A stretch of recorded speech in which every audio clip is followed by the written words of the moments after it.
Prezada CACDista, prezado CACDista, sejam bem-vindos. Para você que se animou com a nova disciplina, Posição Oficial do Brasil 2017, vamos para a nossa terceira intervenção. A mesma Constituição Federal, a nossa de 88, confere competência privativa ao presidente da República para manter relações com os estados estrangeiros, para acreditar representantes diplomáticos e celebrar tratados, convenções e atos internacionais sujeitos a referendo do Congresso Nacional. Nessa perspectiva, a política externa também é política de governo, pois está subordinada às diretrizes estabelecidas pelo presidente da República. A diferença das demais políticas públicas, a política externa necessita conciliar os desafios internos com os desafios externos do país, como recordou o embaixador Sérgio França Danesi em seu discurso como secretário-geral em 2015. A promoção e a proteção dos direitos humanos constitui um dos elementos que, juntamente com a promoção da paz e o desenvolvimento sustentável, formam o tripé sobre o qual se assenta a política brasileira. Ao adotar o princípio do não retrocesso em matéria de direitos humanos, o Brasil tem participado, no passado recente, de uma espécie de guerra de trincheira nos fóruns multilaterais de direitos humanos. Direitos humanos da população LGBTI. Tem uma tese bastante específica. O Brasil defende que a orientação sexual e a identidade de gênero constituem característica de violação de direitos humanos. Reconhecer a população LGBTI como grupo vulnerabilizado implica tomar medidas de proteção a essa população, tal como acontece aos afrodescendentes, às mulheres, aos idosos, às minorias religiosas, às pessoas com deficiência, entre outros grupos. Não se trata, portanto, de criar novos direitos, mas de assegurar a efetividade dos direitos a essa população específica. Para o Brasil, os direitos humanos são universais e devem ser respeitados na sua integralidade. O Brasil tem trabalhado na evolução conceitual dos direitos humanos e para construir pontes.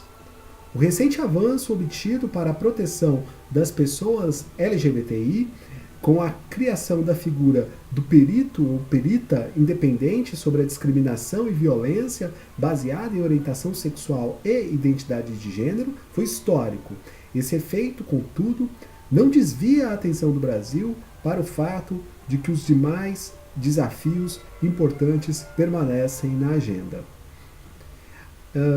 Tem uma leitura estratégica que eu acho que é legal de fazer, que eu comentei no primeiro vídeo, a FUNAG 2016-2017.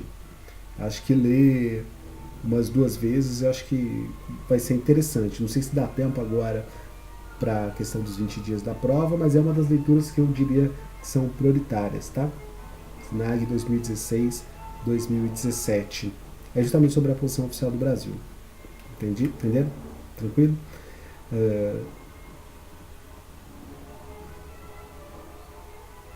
Importante dizer também que se você pegar as notas da imprensa, gente, sobretudo aquelas que falam dos ataques terroristas, o Brasil tem um discurso formal, padrão, que eu acho que vale a pena tocar se a questão for sobre atentados terroristas. O repúdio do Brasil ao terrorismo, qualquer que seja a sua motivação. Qualquer que seja a motivação dos atos terroristas, o Brasil repudia veementemente. O governo brasileiro cumprimentou o presidente eleito do Haiti, Jovenel Moise, em 4 de janeiro de 2017. Então teve eleição no Haiti e o Brasil formalmente cumprimenta. É um sentido, uma forma também de reconhecimento, tá? Uma das formas possíveis. Existe reconhecimento tácito também. O governo brasileiro recebeu com satisfação o anúncio das autoridades da África do Sul de reabertura do país às exportações brasileiras de carne suíça, mercado fechado em 2005. A África do Sul possui cerca de 55 milhões de habitantes e 327 bilhões de PIB. Ou seja, é uma notícia de janeiro de 2017 e o Brasil agora tem um novo parceiro comercial para a carne suína, a África do Sul, que havia fechado seus mercados para o Brasil desde 2005. Realizou-se em Davos, em janeiro desse ano, reunião ministerial dos países do Mercosul e da Associação Europeia de Livre Comércio, integrada pela Islândia, Liechtenstein, Noruega e Suíça. Concluiu-se o diálogo exploratório, iniciado em 2015, com vistas à negociação de acordo de livre comércio. O Mercosul e a EFTA mantêm um diálogo econômico-comercial desde 2000. No Dia Internacional em Memória das Vítimas do Holocausto, que foi em 27 de janeiro, estabelecido pelas Nações Unidas, na data do aniversário da libertação do campo de extermínio de Auschwitz, lembramos também, aí o Brasil lembra também, a coragem dos que se arriscaram para salvar vidas, como os brasileiros Luiz Martins de Souza Dantas e Aracide Carvalho Guimarães Rosa. O Brasil anunciou em 30 de janeiro de 2017 que lançará a candidatura do embaixador José Alfredo Graça Lima ao órgão de apelação da OMC.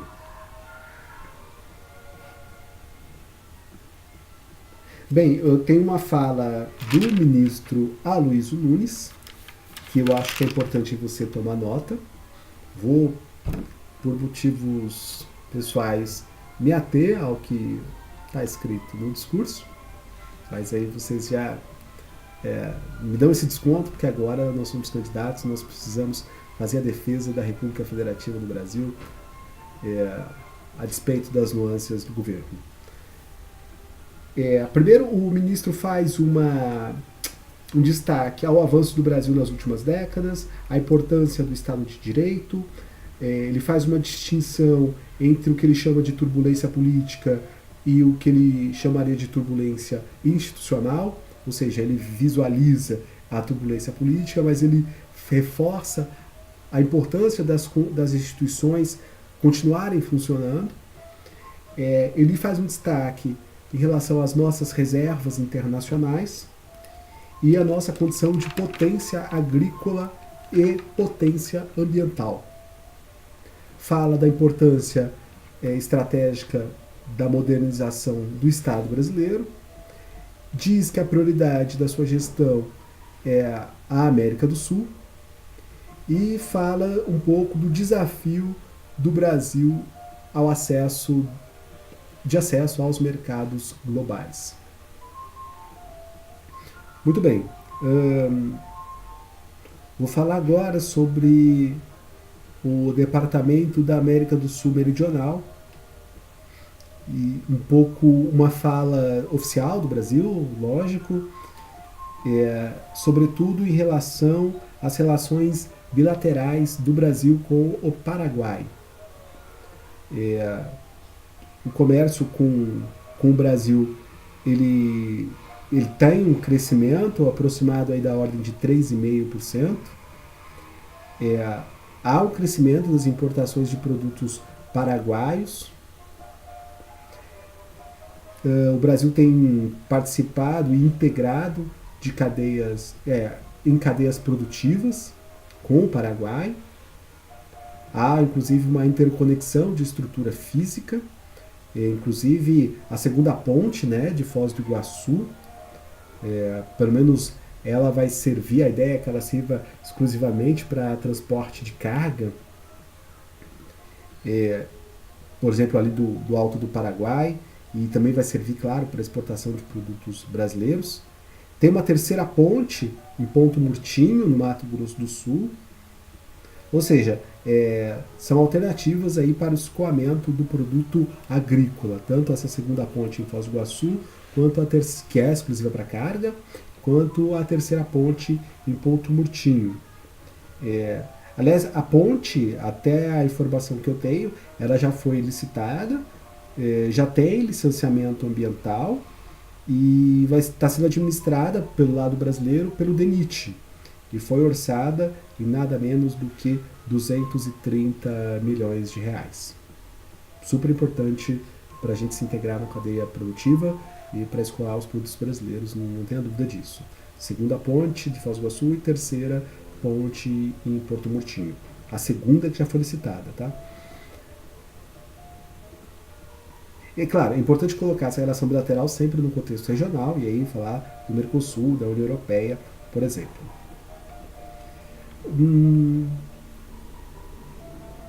Houve, em abril desse ano, uma visita que eu considero super importante. Não sei se vocês vão concordar comigo. Foi a visita do secretário-geral da OEA, o Luiz Almagro. Para quem não sabe, o Luiz Almagro foi chanceler do Mujica e é o desafeto do Maduro. Pois é, o que ele veio falar aqui é o que importa mais, para além desse mundo caras. Eu tinha prometido não emitir posições pessoais e vou me manter com a promessa, tá? Mas o que ele veio dizer aqui? Primeiro, falar um pouco do pilar da OEA. Democracia, direitos humanos, desenvolvimento integral e segurança multidimensional.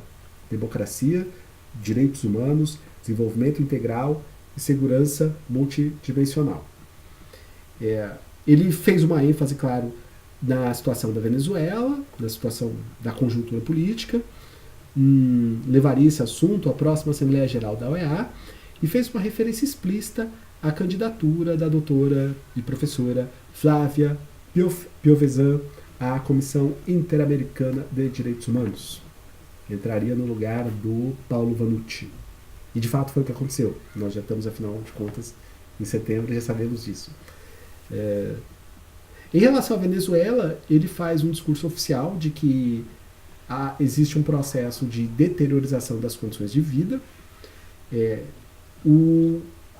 Ele diz que o Brasil, porque apoia o diálogo político nacional que restabeleça a democracia, a separação dos poderes e o Estado de Direito, é uma fala dele. E de fato eu acho que é isso mesmo, né? O Brasil oficialmente conclama o governo ao diálogo com a oposição.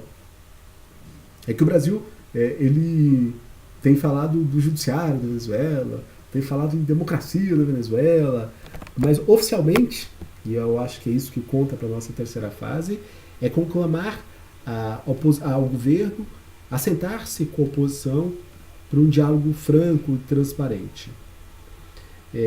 Ainda falando do Luiz Almagro e da OEA, em junho de 2017, o tema da Assembleia Geral da OEA é fortalecendo o diálogo para a concertação da prosperidade. Aconteceu no México.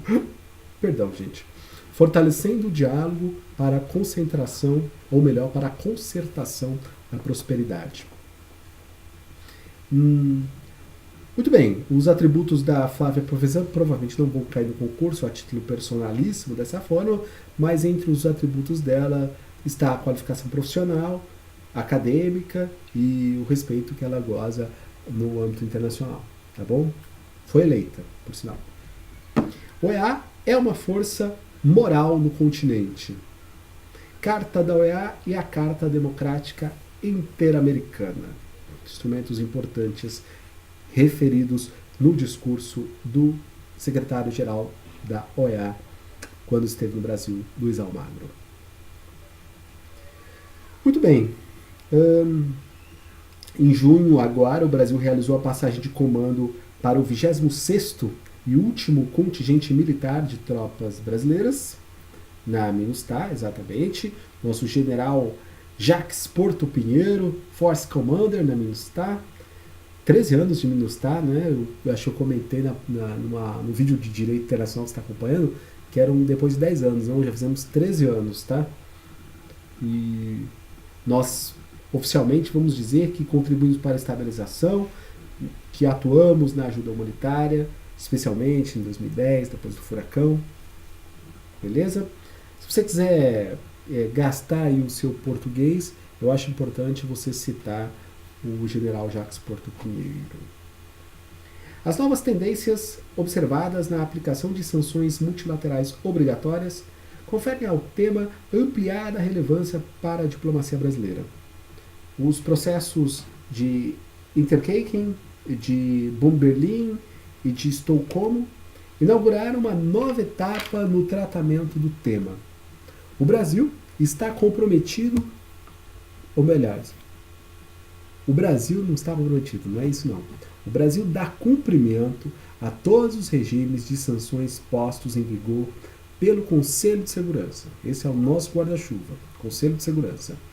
Se por um lado a evolução das sanções solucionou os problemas mais graves, por outro lado criou desafios novos, como por exemplo implicações sobre direitos humanos, devido processo legal, democratização de procedimentos e desafio para a implementação por parte dos Estados. O artigo 41 da Carta das Nações Unidas estabelece a aplicação das sanções e não cerceia as possibilidades de escolher as medidas que são empregadas contra os violadores. Consequentemente, há oportunidade para o aperfeiçoamento do regime no âmbito do Conselho de Segurança das Nações Unidas, sem necessariamente a alteração do texto da Carta. Essa é a posição do Brasil. O processo de aperfeiçoamento dos regimes de sanções do Conselho de Segurança das Nações Unidas passou por uma primeira fase, a da focalização nos regimes, que deixam de ser abrangentes, com consequências sérias e irreversíveis sobre a população, vê o caso do Iraque e mesmo da ex-Iugoslávia, e passaram a ser dirigidos, ou seja, focados nos agentes diretos das ameaças à paz e à segurança. Passou-se também a uma edificação das sanções, entre aspas, inteligentes, adaptáveis a diversas situações que contemplem a mudança de comportamento dos alvos. E aí seria interessante citar o relatório Amorim, o relatório Fowler, o processo de Kimberley e o relatório Bossuet. Muito bem, documento final da Cúpula de Chefes de Estado e de Governo de 2005 registra alguns marcos no desenvolvimento das sanções dirigidas e inteligentes. O estudo do uso do poder de veto, segurança e do deter de posições, consequentemente, a regime